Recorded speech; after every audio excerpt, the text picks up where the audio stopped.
I have Professor Sudipta Ghosh, Professor of Metallurgy and Material Science at IIT Kharagpur, a doctorate from IIT Kanpur,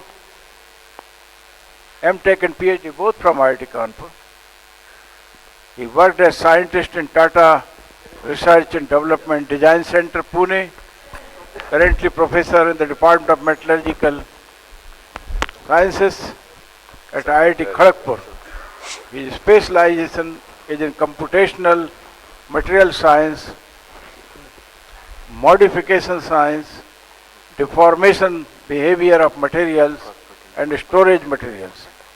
He has guided several doctoral students and published more than 50 research papers in international journals. But above all, Professor Sudipta Ghosh is a bhakta and a serious devotee of the Lord and very closely associated with Bhakti Vedanta Institute. In fact, he is one of the strongest mentor of the institute as far as I know. Professor Ghosh, please. Thank you. On physics and God. So, you can see the topic. So, what is the meaning of actually this subject? What this physics does actually is, like you see these numbers, 1, 2, 3, 5, 8 to 13, So, you have a big number of information. You are having large number of information. And what you do is, you just try to put it in a, nutshell few statements. So, this basically what we do here is, a large amount of information is there and we try to put them in few mathematical statements. That is what I understand actually is the physics or physical science. And when we study the physical nature, there are actually two important aspects. One is the direct observation domain, where we are like pendulum, we can directly see or we can actually observe the stars moving. But there is also a domain of reality which is beyond our perception. Like, there is no direct observation like atom, electrons, molecules, crystal structure and so on. So, it is only a kind of inference, there is no direct, like we detect the plane by radar. So, we are having some kind of detection system, but we do not have any direct observation. Now, God is actually, there can be many dictionary meanings, but sometimes dictionary also defines him as supreme person, supreme being, supreme intelligence, and then perfect control over everything, supreme beauty and so on. And like what has Swamiji's talk actually, so I like what Swamiji said actually, that God is a person, is also not a person, he has form, he is also infinite, he is also formless. So, and Sri Chaitanya Mahaprabhu, one of the greatest philosophers in the last many thousand centuries and spiritual revolutionist, actually he is a revolutionary. So he actually gave this philosophy Achintya Bheda Ved. Achintya means it is inconceivable and Bheda Ved means, simultaneously separate and, Abheda, different from us. And this thing actually, so some say he has form, some say he is formless. So like you know this, what is this message conveying? So it is actually everything, but with our limited understanding, it becomes Achintya. Now here, like we have an interview Dr. T.D. Singh took with Charles Townes and William Phillips. Those both are Nobel laureates in physics. He is the inventor of actually measures, strictly speaking, and got Nobel Prize for that. And they are saying that God is a person. So there can be various opinions. Now, how is physics in harmony with God? This idea of God. This is the first part, and how it is in disharmony. That is the second part actually of my talk. Now, a very interesting thing is this world is actually mathematical. Like in the classical domain, you are following a differential, second order differential equation, and this governs, along with the third law, and first law is there for defining the inertial frame.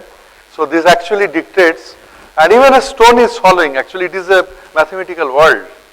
It is moving. Everything is mathematically moving, and it's very consistent with the idea of God because it actually indicates the presence of a supreme mathematician behind. And even the quantum mechanical laws And this is a very beautiful, picture by Professor Roger Penrose. So he is saying there is a mathematical world. There is a world of mathematics actually, and all kind of equations, and everything there may not be having a physical counterpart. So this is the physical world, and we are actually in these two. We also live in the mental world. So very interesting. So it says only a part of mathematical world has a direct representation in the physical world. It's very interesting. Like imaginary number, for example, you don't have a direct physical representation there. So fine tuning, which Professor Singh told about, this is also a kind of, the idea is very, very consistent with the existence of God. Okay. So like Professor Penrose says that it's like somebody has monkeyed with the physical constants. There are 24 physical constants. Now, this nature, we have some physical laws, that is okay. I mean, in the physics book we study this kind of system, we can solve it. But if you are asked to actually solve, this can also fall, But if you have to actually calculate how this rock is actually going to fall, I mean, do we have the tools for doing that, or do we have this memory which is required? And the computation, the computer memory, which was, like yesterday Professor Vikram Singh was making a very important point. What is the storage of information? Okay, so how much information you have to actually store if you have to simulate actually that how this stone falls. Just the basic geometry of this. Although you are just solving the Newton's law. I mean, you can solve a particle in a box for a quantum mechanical equation, these simple kind of things. But if you just talk about a molecule or a multi-electron system, we are gone. And you may not believe, because actually I work in that kind of field.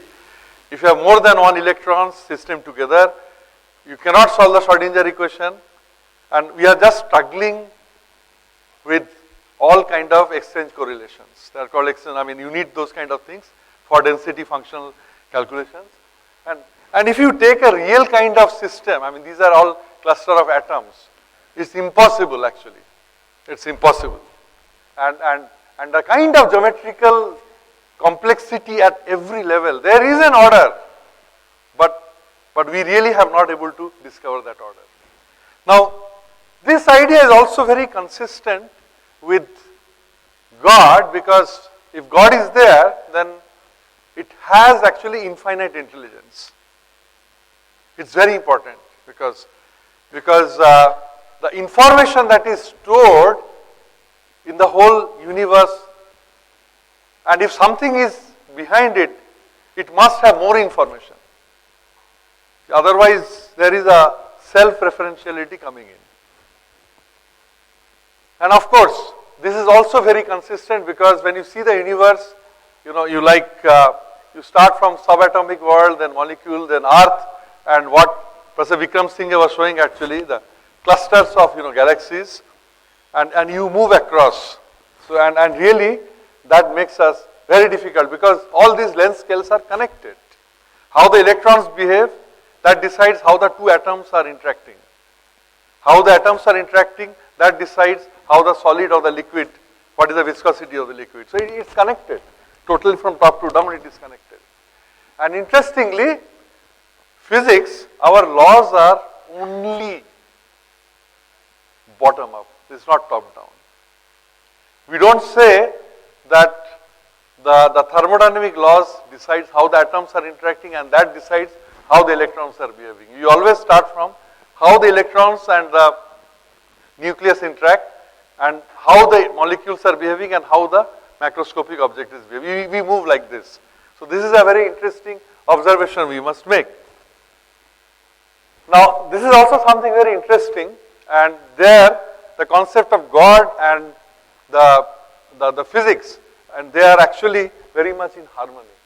And this is the concept of non-locality and quantities without direct physical counterpart. This is very important, because this is actually what inspired Schrodinger. If you look at the biography of Schrodinger, he was actually very much into Vedantic and Ishopanishad concept. He was basically very much inspired by Advaita Vedanta. And his biographer, Mr. Moore actually, he is writing that his whole concept of Advaita Vedanta, he actually translated into the mathematical form in his wave mechanics. Actually, his quantum mechanics, in other words, came from the Vedanta. This is very important, and we'll just explain you how. In classical picture, we think about electron in this way, there is a particle. But in quantum mechanics, there is nothing like that. There is nothing like that. It's just some kind of a field which we call the wave function, and it's defined over entire universe. The wave function is defined over entire universe. It's not a physical quantity, first place. It is not a magnetic field. It is not electric field. It is not a gravitational field. It's actually a complex number. It doesn't have a physical counterpart. So in a way, the idea that you have a Brahman and you have a physical world is actually, that is the inspiration actually. So non-locality means something is everywhere. Okay. And the particle nature manifests when you make the measurement. That is the actual quantum mechanics. Okay. Now this aspect ratio, so like one example is the plane wave. If you take a plane wave function, it is everywhere and it has a unique momentum. The electron has a unique momentum, but you can find it anywhere in the universe with the same probability. Okay. And the non-locality thing, actually, I mean, I'm not going to details of that. There is Bell's inequality, and we had in 1982 this aspect ratio actually, aspects experiment. You have a source of 2 photons here, and it goes through something, and then you actually check both of them here. And what it shows actually that 2 photons at different total location, there is a non-local connection between that. This experiment actually establishes that. So this idea is very much consistent with in physics. So we saw that what are the points of harmony. Now let us say where physics is not compatible with the idea of God. This is very important. And here the idea of impersonal God and personal God also plays a very important role. Okay. And we'll see, especially I will talk in the context of the personal God and how it is becoming incompatible with the modern physics. Where? Exactly which point? So, and this here is a very important point, and I'll come to this, that everything, what we observe is actually in the physical world cannot be represented by simple real number. That is very important. We have a lot of observations. We have a consciousness and we observe colors, we observe different sounds, we have different emotions, and also we observe length, mass, time. These are also our observations. Essentially everything is within us and it is our observation. Now how you reject some of the observations and how you accept some of the observations, that is something very questionable. And if you do like that, because you are saying the same consciousness, some of the observations you will say, no, this is not in the domain of science. Some of the observations you are saying is in the domain of science. And how you are deciding that? The ones which you can put in the form of a real number, you are saying that this can be, yes, this can be defined as within science, and that we are not able to put it in the form of real number, you are putting it outside the domain of physics. So here Niels Bohr gives a very interesting statement. We can find nothing in physics or chemistry that has even remote bearing on consciousness, yet all of us know that there is such a thing as consciousness simply because we have it ourselves. Hence consciousness must be part of nature, or more generally of reality, which means that quite apart from the laws of physics and chemistry, as laid down in quantum theory, we must also consider laws of quite different kind. So this is very, very important actually. Second thing, as I was talking, that all the laws of physics, they are actually bottom-up laws. That means, strictly speaking, if you have to behave, you say, see the behavior of the thermodynamics behavior, if you want to talk about it, you have to start from the electrons and the nucleus. You have to start from there and then come to the thermodynamic property of the solid. So it's not like the other way around. So you see this process, simple process. You know, you just wanted, there are some fishes in the pond and you wanted to play with them, you take a stone and you throw at them. Okay. Now you decided it and you gave the command to your body, so that will be the like a top-down way. But actually the bottom-up way is analyze the body, water, stone by a multi-scale modeling. You start from electrons, you know, and other ways you take into account the consciousness and have a top-down approach. Okay. So first approach is very complex. The second is much simpler and elegant approach. And Einstein always said that praise the second law of thermodynamics just because it was very simple. You know, any very interesting and foundational laws, they are actually very simple. So what I mean to say is that physics actually lacks the top-down kind of laws, and that will be consistent with the idea of God, because when God controls things, then you need a top-down approach. Now a very important thing is personality as irreducible and entailing mechanistic algorithm aspect. That's very important. Now see, to just, you know, in a very simple word, I am a human being, I am a personality, but I can act as a robot. I can act and following a differential equation. I can move my hands following some f as a function of x, like Swamiji was telling. But there are some other personal traits inside me which a robot cannot do. I can act as a robot, but robot cannot act as myself. And as Niels Bohr was telling, we need some different kinds of laws. And we have to come out of this domain of real number and differential equation.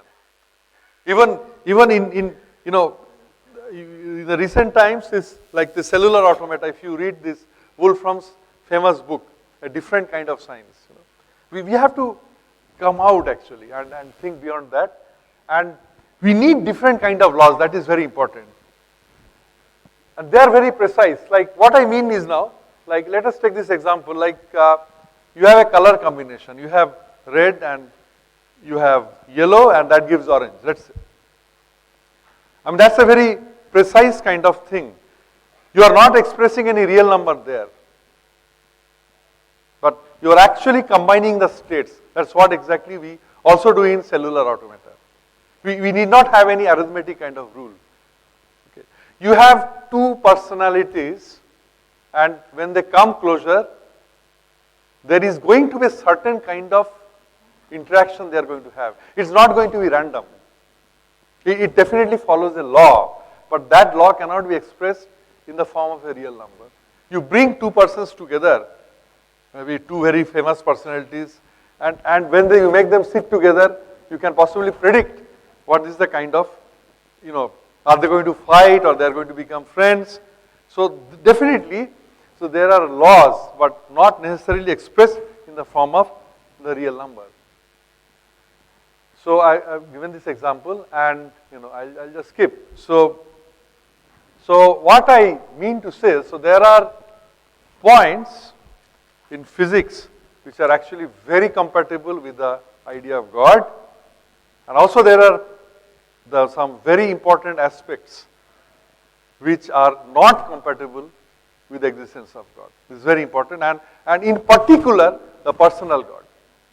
So, and those three of them which I pointed out, most important, we have to have top-down kind of laws, and we have to have mathematical structure. And if you had, I mean, Professor Srivastav is no more there. He used to be our regular visitor from you know, Colorado School of Mines. He's a well-known person in statistics, and he passed away actually. So he had many discussion actually. He used to say, mathematical structure is something beyond just simply number or complex number or real number. So we need a different kind of a structure. And I would like to conclude with a very famous statement by Schrodinger that, you know, that the modern science, which is primarily coming from the Greek, actually philosophy, must be actually, it will be, there should be a, use the word blood transfusion from the Eastern thoughts. That is very, very important. So maybe the future generation, the physical laws and physics will actually come more closer to the idea of God. But there are important aspects in physics which are already indicating the presence of God. Thank you very much. So, Sharma, as a secretary of the conference, I think we must... Ladies and gentlemen and Bhaktaj, you have seen the relationship between physics and laws, and the Nobel laureate clearly said we need new laws to comprehend consciousness, and through consciousness understand the origin of life. So any questions from you?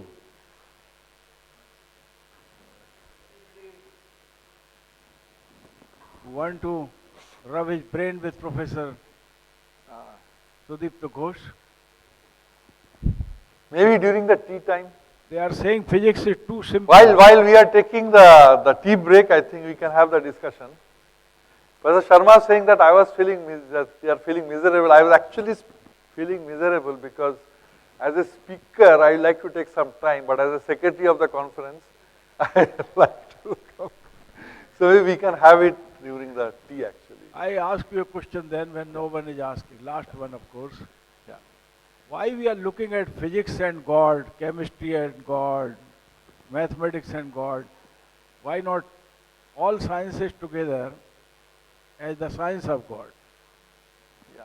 Actually, we can say that synthesis of physical science and God. So we are taking different names, physics or mathematics, but they are actually all physical science actually. So when you see at the physical nature, so they are like morning we had this Faraday discussion on Faraday. I mean, he's looking at nature. It can be physics or chemistry. That is our classification actually. Even in engineering now these things are going away because everything is now innovation technology. I mean, and science already, I mean, they actually know, but it's like, you know, an integrated structure, but the physical, study of the physical world. And in our Vedanta, actually, everything was one. If you see the Sankhya philosophy, starting from the soul, existence of living entity, the God, the material elements, everything was actually under one framework. But due to historical reasons, in the black period in Europe and also in India, you know, there was like this religious fanaticism of all kinds of things, Sati Pratha. So what happened, the historical reasons, science and spirituality separated. And so whatever there was problems in religion, the science also did the same thing with all the world wars and the nuclear bomb. So finally now there is everybody is thinking that yes, again we should have this thing integrated for different reasons. So basically they have a symbiotic relation rather than a conflicting relation actually. When I was a student at the school level, at that time physics, chemistry, mathematics, biology were 4 different compartments. Later on when I became professor at IIT Delhi, they started talking about physics of chemistry, chemistry of physics, mathematics of physics, chemistry of mathematics also they talked. Mathematical Physics of mathematics. There is a journal on chemical And physics. now with the there is a journal on physical chemistry. And now with the biotechnology coming in, you are seeing all physics, chemistry, mathematics are rushing towards biotechnology or biological sciences. So this way the integration of science is really taking place in my view. A larger and comprehensive view of God has to emerge from the new laws which we require, which will come by integrating all sciences together and then fine-tuning them into the laws which can be easily understood. Laws by which the Supreme Lord, despite being infinite, can assume a finite form, and from that finite form once again go to the most smallest of the smallest form and disappear into infinite. I mean, so the whole cycle would then be much easier to comprehend, but we have to wait for some more time, it appears to me. But you love physics very much, being a material technologist, is that Right. correct? But materials are also chemistry. This physics, chemistry, yeah. And materials have lot Actually, of material mathematics in science came from physics and chemistry both. Materials have lot of mathematics around them because they are all structured. It's required. And they have lot of biology also because I cannot consume iron as a rod. If you give me iron as a piece, I can't chew it. But I can consume biological iron if you give me, for example, spinach or a few vegetables which contain materials. So materials also have all sciences. But I give you physics perhaps is the best friend because people understand it much better than others. Ladies and gentlemen, if you have no other question, Professor Ghosh, you have no question from Professor Ghosh? Any question from Dr. Sudipta Ghosh?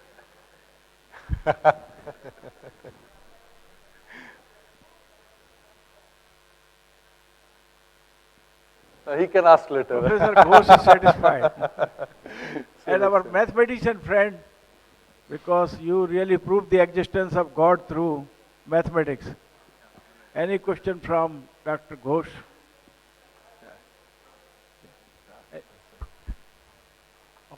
You got over there. At least one question has come from the audience, yeah? Yeah, there. Maybe we can proceed for the next session. I mean, we'll talk actually. No, you give the mic to him. But let the young gentleman ask the question.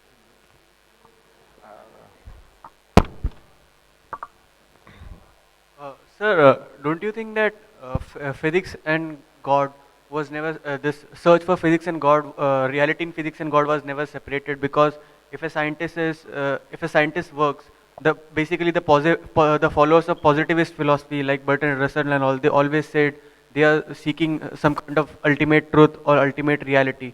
So even if a scientist say that I'm an atheist, but he works in physics to find some kind of ultimate reality or ultimate truth, then he is finding God, but just with a different name.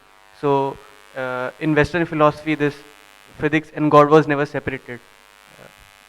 I could not follow your question. I'm sorry. I mean, can you explain more? You said that in Western philosophy, they due to historical reasons, they historical reasons. Yeah, there were separated. But physicists actually are unconsciously searching for some kind of ultimate reality or ultimate truth. Their search is for some kind of truth. They want to find the laws of God. And even the church used to say God is logical, and if you find the logics of God, you are indeed working on physics. So it was never separated, and actually they are searching for God only. No, this segregation was not because of intellectual reasons. There were some, but these are more like social, political, and other kinds of things. Because the religion was primarily in the hand of fanatics actually, and kind of there were more political factors. People are being burned and so many things. Like yesterday, Professor Vikram Singh cited Bruno, right? Bruno was tortured and burned alive actually. Burned to death he was, and he was tortured. So much actually, from the religious section. So these are like very, this is not the true form of spirituality or religion. Because any religion, it teaches compassion. Yes.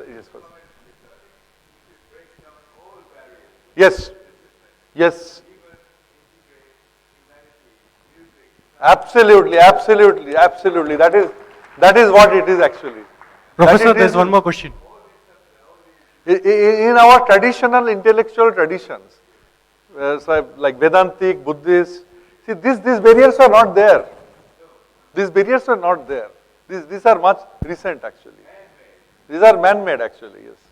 These are man-made. So, good morning, sir. Yeah.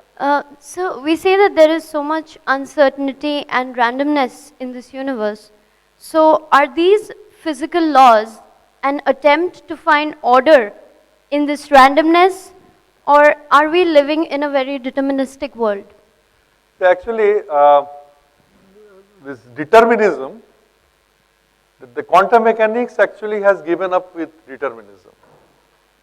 Okay, because the evolution of the wave function with time, that is deterministic.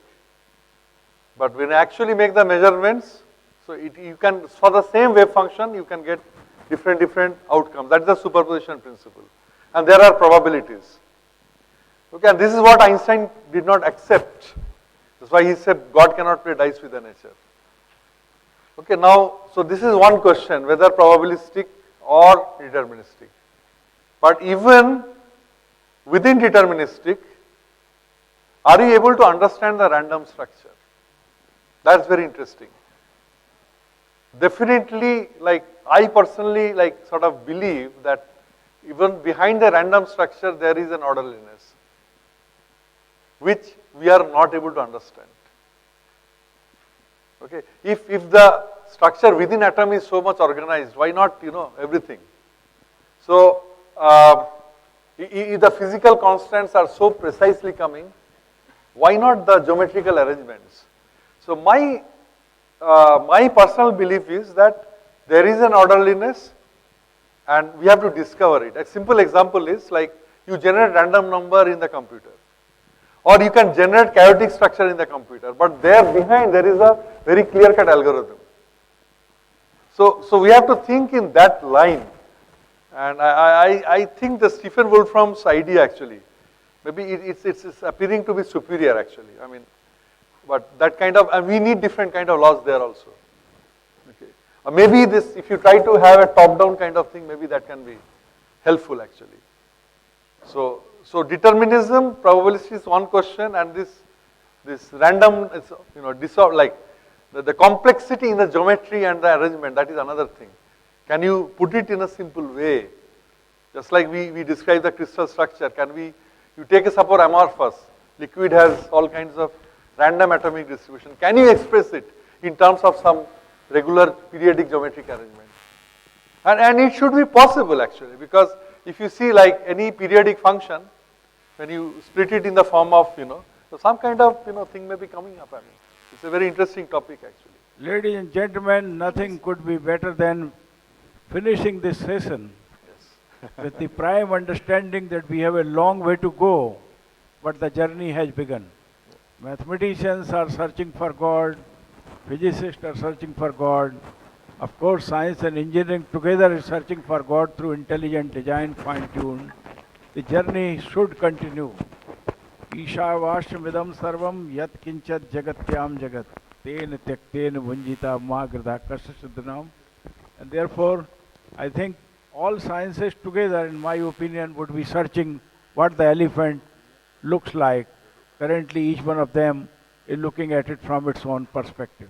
And that time is not far off, because now all sciences have begun to work together thanks to microbiology and biosciences. They have compelled us to think in terms of putting all sciences together to resolve the mysteries of microbial sciences, microbial technology, origin of life, of course, included there now. And therefore, we are in a better times. Maybe well before I finish my life, we will have the solution that through science we can identify God, analyze God, comprehend God, visualize God, and even, that's the last one, should not be said, create God, which means we could request Lord Krishna to come on the stage and perform once again his Mayur dance or whatever he wished to recite. That also could be possible. Thank you so much, ladies and gentlemen, and I request you to give a big hand to all the three speakers which we have. Thank you, Professor Sharma. I request you to kindly present the mementos to all the distinguished speakers.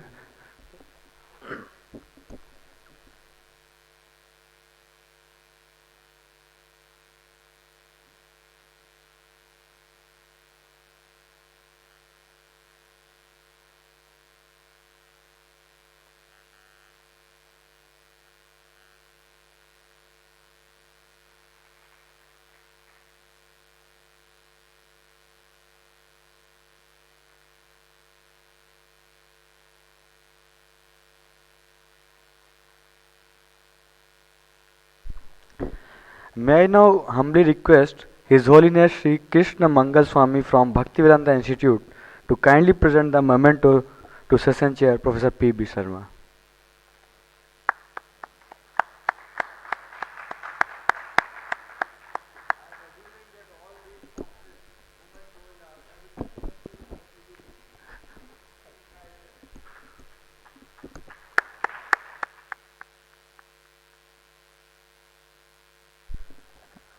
Now we will proceed for 10 minutes refreshment outside, and then after we will gather again here. Thank you so much.